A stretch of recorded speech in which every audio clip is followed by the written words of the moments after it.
Oh, hey there.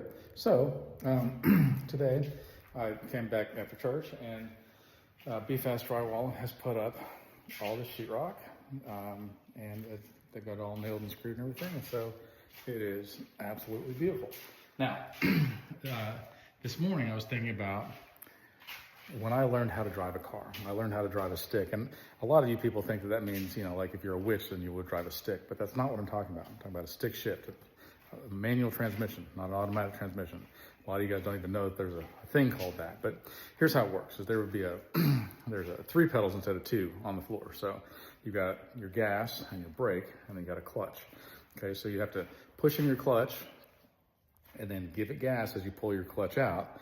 And if you don't do it right, then your car jerks around a lot, and then it like stalls.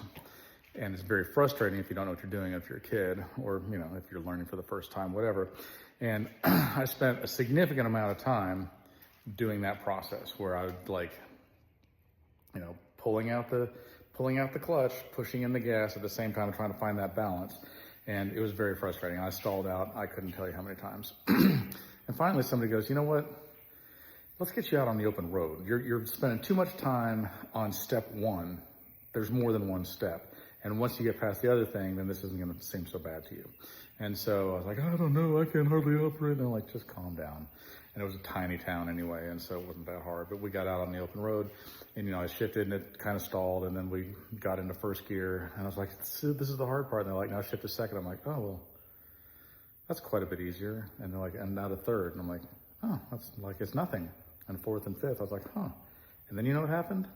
We were just driving.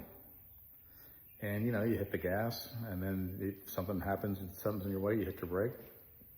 And then you like push your clutch in real quick, and if you have to downshift too much or whatever. But for the most part, it's just getting started, and then you just drive, just like normal. And I had like a mental block against that when I first started driving. And I think that there's a lot of things in life that are like that the first step is hard, and so people go, oh, I'm not good at this, I don't want to do this.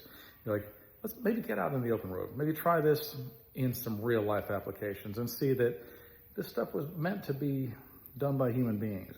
It's made for us. Like you're going to be good at this. You were made for success. You were not made to fail. Go a little bit farther. Try it and put it into practice and see what happens. I think people do that in their spiritual walk too. They go, oh, spiritual stuff's not for me. I'm like, because you got the wrong idea. Just try. Your spiritual life and your real life are so intertwined, but you're trying to separate them out. You're trying to compartmentalize it. Just understand that if something is right, it's right. And if something is wrong, it's wrong. And that God is working behind the scenes, and there's stuff that you can't see and understand. But it doesn't matter. You just do the part that you can. And the whole world is not your problem. This one thing, this is your problem. And you deal with that. You obey God even when you don't understand. And that's faith. And it's pretty simple. Love you guys.